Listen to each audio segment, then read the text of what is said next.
welcome to the podcast. Thank you so much for coming. Do you want to give yourself an introduction to this? Yes, so my name is Solène and I run a business called AIBŌ, which is a platform that matches young people aged 18 to 30 with elderly people in their local area. So yeah, it's kind of like anything a grandchild would do, and it could be help with tech, shopping, errands. Yeah, the best way to put it is anything a grandchild would do. So yeah. And I'm trying to bridge generations together. Love it. And we met because obviously you won the pitch night at the Tide event. So obviously congratulations. Thank you. But how did the idea come about? So it's a funny story. So my grandparents live at the back of our garden and they don't need help, they don't need care or anything like that. They're very independent and they have each other, which is great. But it just made me realise that even really small things like, I don't know, going over helping with the computer when it's not working, or my nan submits a lot of poems and sometimes she can't send the email for the thing, or my mum will pop over and do some household things. And just because we're so close, we obviously see each other very frequently. And I was just thinking, God, there must be so many older people who don't have that and are alone. And there's actually, I think there's over 2 million people over 75 that do live alone. And just having like, not someone coming over for hours and hours or like a carer, but might just need that 3 hours a week of a familiar face coming over, popping over like, right, do you need any help with anything? Do you need me to do the dishwasher? Can I do a bit of gardening? Do you want me to pop to the shops, grab you things? Or the main kind of concept though is the companionship element. And because loneliness, you know, has such negative effect on health, longevity, cognition, so many things. So just that element really. That's so sweet. And so when you came up with the idea, were you already working in a different job? Were you at university? Where were you? I was in my garden in summer and I had a lot of different business ideas that I got excited about and then they weren't going to work. And I was just sat with my dad because he owns his own company and we were bouncing ideas. And then, we were just like, oh my God, we were thinking about my grandparents. That's where the idea came. And then before that, it's kind of random, I was working for a nanny and teacher agency. So I was talent acquisition. So it was a startup as well. So there was only 3 of us and the 2 directors. And my job was sourcing nannies. Love. Matching them with families for quite high-end nanny jobs. So it sounds very different, but it's similar in the fact that now I'm kind of matching young people with elderly people. So it's a lot of similar processes, especially with like DBS checking and identity checks and things like that. But yeah, I kind of got into that job because I had a background in I've done nannying before and education and stuff. I've been like a teaching assistant, things like that. But I had mainly got it because I was very certain that I didn't want to get a 9-to-5 job unless I loved like either the job or it excited me a lot, and I hadn't found that yet. And so after I graduated, I was like, I'm going to prioritize thinking about, you know, what is my passion. I have so many, like I love animals, I love film and TV, I love the idea of having a business. Like I had so many ideas. So I was like, right, I need to take time. So I just did that job part-time to kind of give me that space to think. And I was just traveling at the time. So love it. Yeah. And so I talk a lot about getting from 0 to 1. So trying to like make a name for yourself and actually have an operating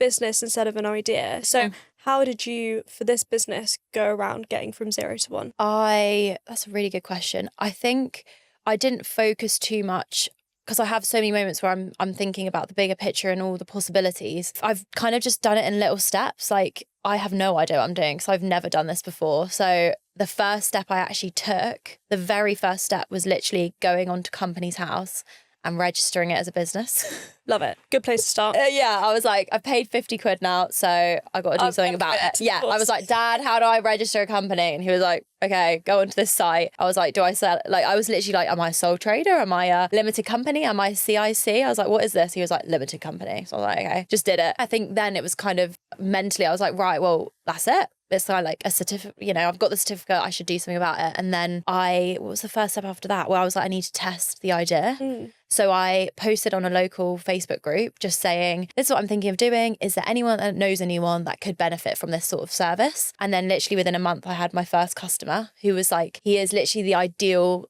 customer that I imagine. Like he's a lovely man. He's 90 years old now. He's called Aj. He doesn't mind me saying his name. And he has carers that come in the evening and in the morning, and I think sometimes in the day. But then he's alone most of the day. I mean, he's got a good network of friends that come and visit him, everything like that. But his daughter lives in Jersey, so she can't, you know, obviously be with him as much as she'd like to. And so she said this would be great for my dad because he loves young people and he's got so much knowledge on history and, you know, so much to give. Yeah, no, I saw that he had written a book about where he lived, and it was so wholesome. Yeah, he's written a whole book on like the town that he's in. Yeah, he's so knowledgeable. So he was the first person I kind of got matched up with a buddy. I was actually the buddy to start with because I thought, great, I can actually experience what it'll be like to be the buddy. Yeah. So I was with him for 2 weeks. We went and visited his hometown together. We went to the beach. We did all sorts of things. I helped him with techie stuff, like just emails and sorting documents and stuff. And I loved it. And I was like, it's so nice because it's like a break from your normal life. You're fully present with someone that you don't know who has so much more life experience than you. And I'd always leave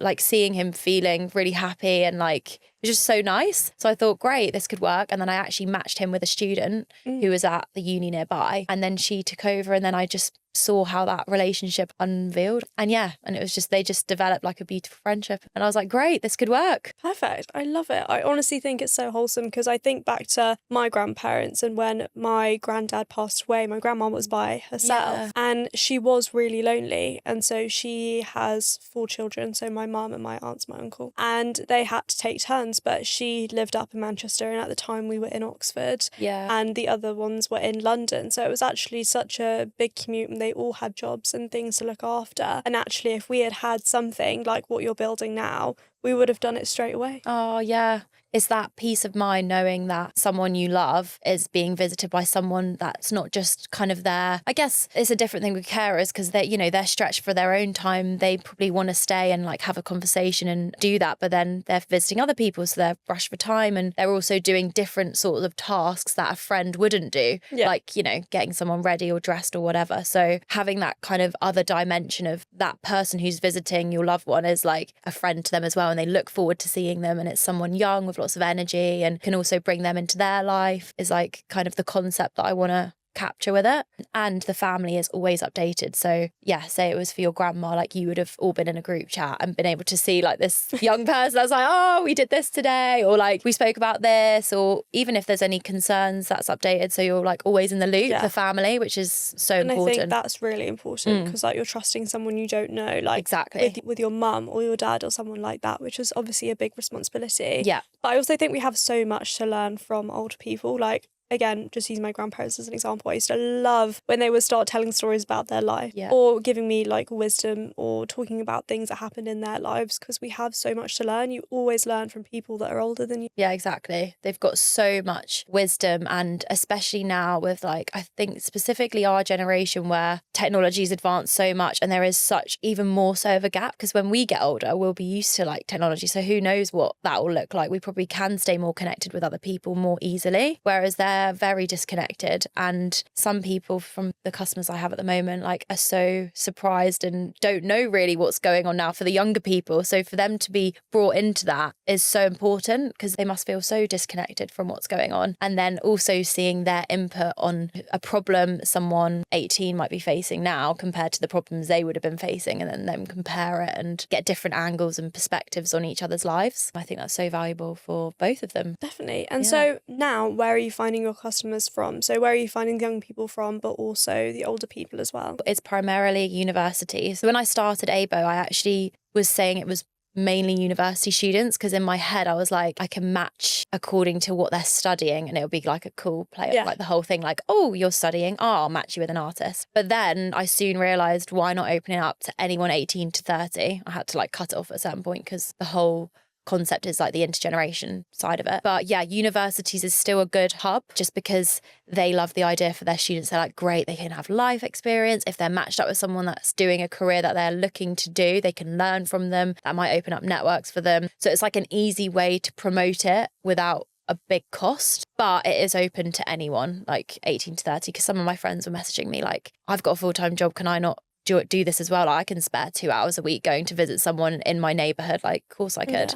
So that's the main, I think social media I really need to like sort out basically, but that's going to be like a huge thing I think to attract people to it. And then the customers, that's interesting because again, I've like learned a lot in the journey of this. At the beginning I thought I could go direct to the older people, but just because of a lot of things like the technological side of it, also the like liability and safeguarding side, there needs to be a third party involved in that process, like a son or daughter or family relative or someone power of attorney. So my target market is actually people 45 to 65 who have elderly relatives. So it kind of changed then how I should market it. But I've not actually spent any money marketing it yet because I've been consolidating the concept and how the flow is going to work and really watertightening that before I then try and get lots more customers. Yeah. So at the moment I've got 8 active customers and I have 560 young people signed up. So it's great because I do need the supply of young people to be bigger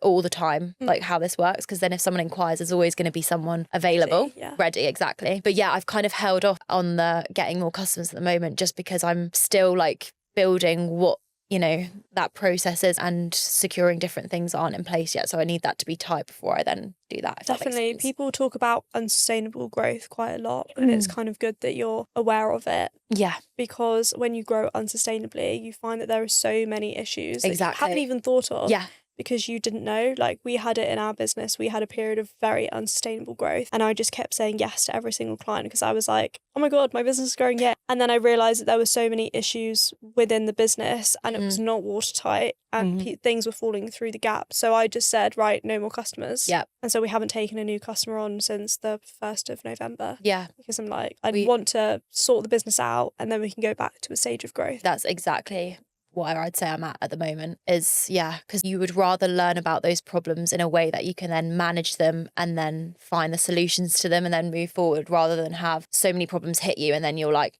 oh my God, and then, you know, you could just fail or like, do you know what I mean? Not fail, not to make it dramatic, but you're overwhelmed. Stress. Exactly.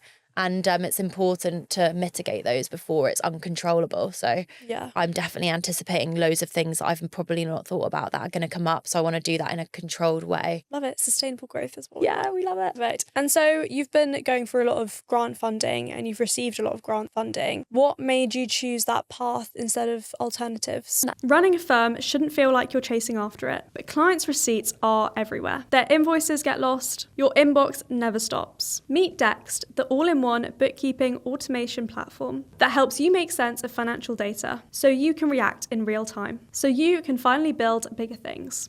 Go to dex.com for more information. That's interesting. I'd say I didn't even actively choose that. It was more, I remember it was a guy from Barclays Eagle Labs actually that sent me the big £20,000 competition. And I was actually late to apply to it. And I just said, please wait for me.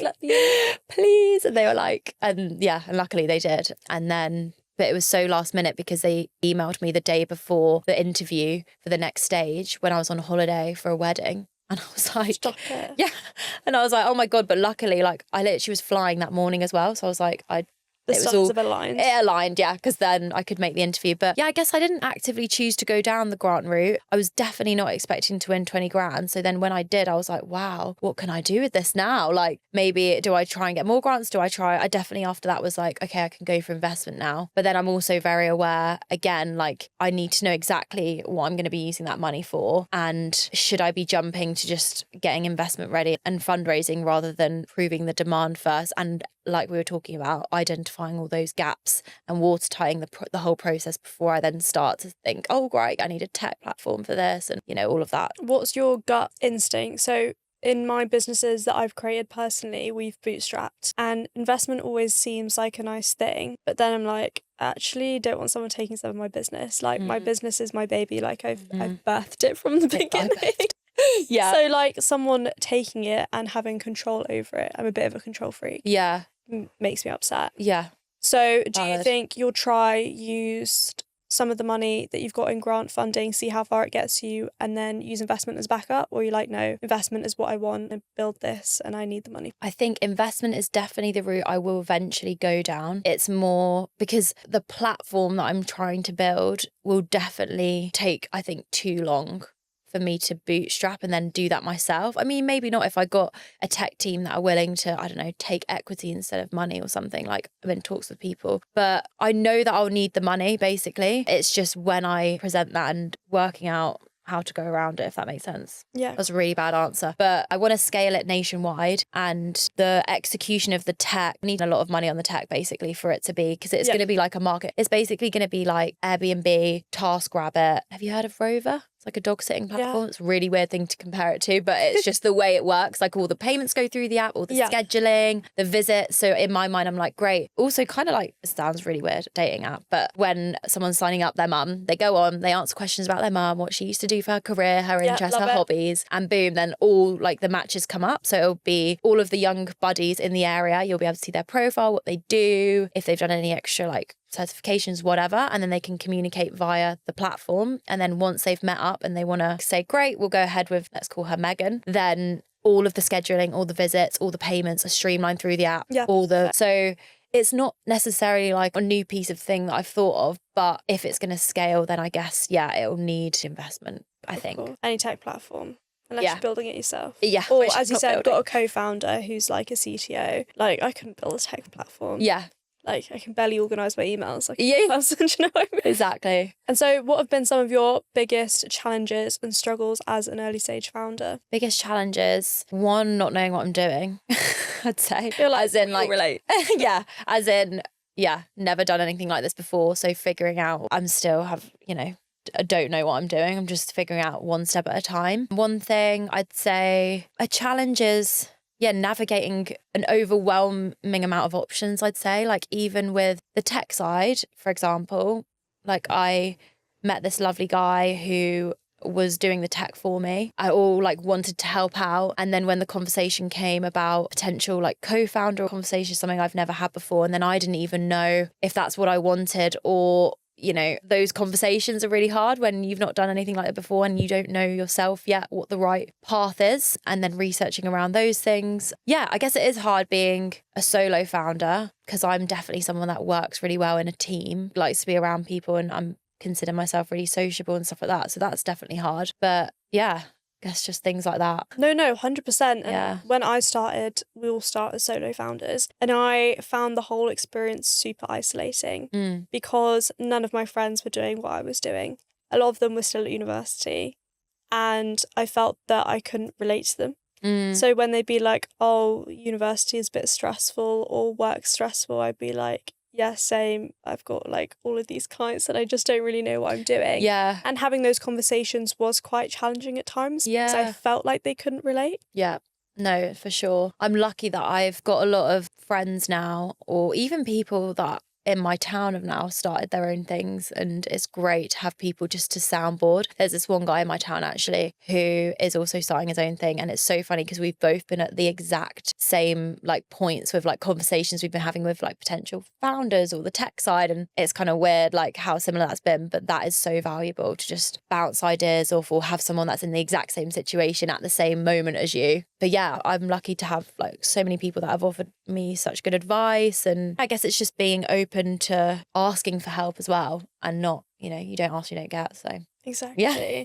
When I started, there's a lot of accounting shows that are like big things where like there's loads of like speakers and stuff, and I found that actually going to those and like speaking with people and then like getting their WhatsApps, that now I reach out to them like when I'm stuck. They're like a couple of years ahead in what I'm doing, and I'm like, I know you've been through this before, like tell me what you did and like tell me your advice, because like I'm stuck and I don't know how to handle this situation. So I feel like as business owners we come across things that like we didn't think we would experience, or problems that we didn't think we would come across that we're like, well, I have no idea. And I call my mum and she's like, well, I don't really know, go with your gut. And I'm like, but I don't know what my gut is. I hate that. Well, I love it as well, and I hate it, the gut thing, because it is true though. If you find, that's actually really funny you said that, because my answer to what I was saying before about when I don't know what I'm doing, blah, blah, blah, I think when you don't know, or you have you could have a problem and then 50 people are saying one thing and 50 people say the other. So you're like, brilliant, like I'm still at the same place. So at the end of the day, I think the best thing to do is go from your gut. And if you think you don't know what your gut is telling you, you do. You just need to be more, I don't know, go for a walk without your phone and just think. Because at the end of the day, you will know what your gut's telling you. It is somewhere, you just got to find it. Yeah. Yeah. And so obviously you're building something that has like a lot of social impact, and there's a lot of talk that like social impact doesn't lead to revenue, and that you should do something where there's like a problem to solve or create tech because the multiplier is really great when you sell or whatever.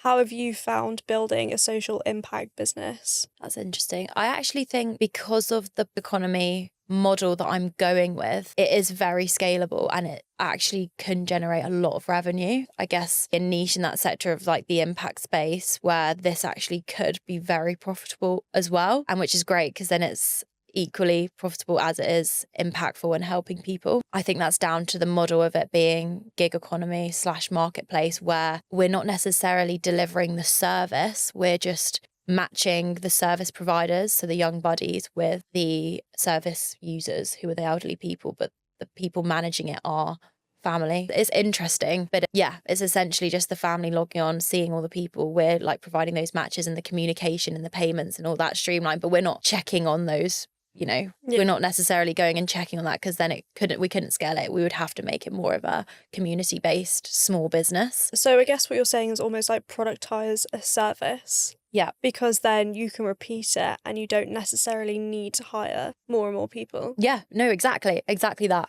At Dext, we know that running a business shouldn't be about the busy work. You've set out to build something on your own, to make time, dream big, and do more. But receipts are everywhere. Invoices get lost. Your inbox never stops. Then you're stuck trying to make the numbers make sense. Dext is the all-in-one bookkeeping automation platform. It's simple, accurate, and all in real time. Just how bookkeeping should be. Your financial data right where it needs to be, with you finally building bigger things. Go to dext.com to find out more. Because it's like, again, it's weird to compare it to a dog sitting platform, but Rover have done the exact, I'm kind of copying their model. So they started in America, I believe, and then because the tech then works, there's no reason. They've scaled that globally now because everything works. So people just log on, make an account, get connected with people that want to look after their dog, and then the payment and everything is done through there. So that's how they're making their money. That can be just copied everywhere. Then it's not, you don't need more people. The overheads don't go with the how big it grows. Yeah. So yeah. Stunning. Yeah. So exciting. Yeah, no, I'm excited about it. Yeah. And so where do you see this business going? Like, do you want it to go overseas? Yeah, I mean, I'd love it to go global, yeah. Firstly, I'd like it to go nationwide. If we can nail it in the UK, then because it is an app, that's the beauty of it, it could go global. Obviously, you just need to tweak some things with what country it goes to. But yeah, so. Love it. And what have been some of your favourite like small wins along the way? Because I feel like as business owners, we always move like the goalpost of what it means to be successful. Yeah. Like for me, when I started, I was like, I want to match my like corporate salary. And then I did it. And then I was like, right, on to the next. And you don't really take time to like sit in what you've achieved. That's so true. Yeah. I think I've realised that as well. Like things will happen and then you don't actually take a moment to be like, oh, that's really good. Like I'm happy about that. And then, yeah, celebrate it. I think it's really important. Small wins. I mean, every customer that I get is a win, not even small, but just in the sense, to me, like just seeing the relationship that then unfolds between those two people is just so special. And it's actually, I had so much passion from AIBŌ to start with, but then as it's grown, like I didn't realise how much more passionate I could get about it because I've actually seen how much benefit that is having. And because it's very personal at the moment, like I meet all the young people, I meet the older people most of the time, like just seeing that firsthand, that's definitely wins every time that happens. The wins I actually celebrated was winning the £20,000, but I guess that's a big win. So not answering the quite big win. Oh, that's so lovely. And obviously I'm an accountant, so I have to ask, how have you found the finance side of running your business? I'm really happy that I got a business account straight away. So before, well done. Thank you. Well done. I don't know what inclined me to do that, but I was just like, need a business account. And I use Monzo and I think I saw they were doing a business card. And I was like, perfect. And then to me as well, I never wanted to mix it anyway. So I think that's why I did it. So happy I did that. And then I was just logging stuff on a sheet, literally just like what was coming and what was out. But I think as well, because I then had that business account, all my transactions were on there. So I wasn't necessarily that worried about then bookkeeping because I didn't know about that anyway. I was doing bits and bobs, but not a lot. I just have a freelance accountant recently that I've got who hopefully will sort everything because I don't know about anything like that. Oh, that's so good though. Yeah. I feel like a lot of business owners, obviously the first mistake they make is not separating their personal and business accounts. Definitely. And that's just terrifying. I can't even fathom what that would look like. A mess. Literally. Literally. Even now that I've got an accountant helping me with everything, like uploading receipts to Apron and stuff like that. And I was like, And then there was some transactions where someone had underpaid me 20p, and obviously I'm like, I'm not going to ask for 20p. So, but then she's like, what is that? 20p, where's the invoice doesn't match that? And I'm like, oh my God, there's definitely like multiple times where that's happened, or I've paid 2 people in one go, or like, I don't know, all things like that I just didn't even think about. Exactly. But I'm so happy I've sorted that like now and then left it, because I could have left it longer until my year end and stuff needed doing, but thank God. Well done. Proud of you. And so the last question is, what is a piece of advice that you would give to your younger self? That is a really good one. I guess to surround yourself earlier, this is to do with business stuff. This is the only thing I can think of on the spot, but earlier to surround yourself with people that are going through a similar thing for that soundboarding. I guess a mix though, because then if you're around a lot of other people that don't know what they're doing as well at that point, and you're all there like, we don't know what we're doing. So I guess surrounding yourself with a mix of people, but not too many where then it's overwhelming, because everyone has their own opinions or everyone's had a different experience to you. So just because they've done a certain thing doesn't mean their advice is right, but having a mix of people at different stages, if you can, of that journey that you're then going on to give you advice. And don't ever worry about asking for help, because I feel like people like giving advice if they've gone through a similar thing. And yeah, you don't ask, you don't get. Perfect. And where can people find you or sign up to be a young person or sign up their family? Yeah, so the website is aibo.org.uk, so AIBO.org.uk, or our Instagram, which is @_AIBO, AIBO_UK. Perfect. Well, thank you so much for coming on. Thank you, Grace.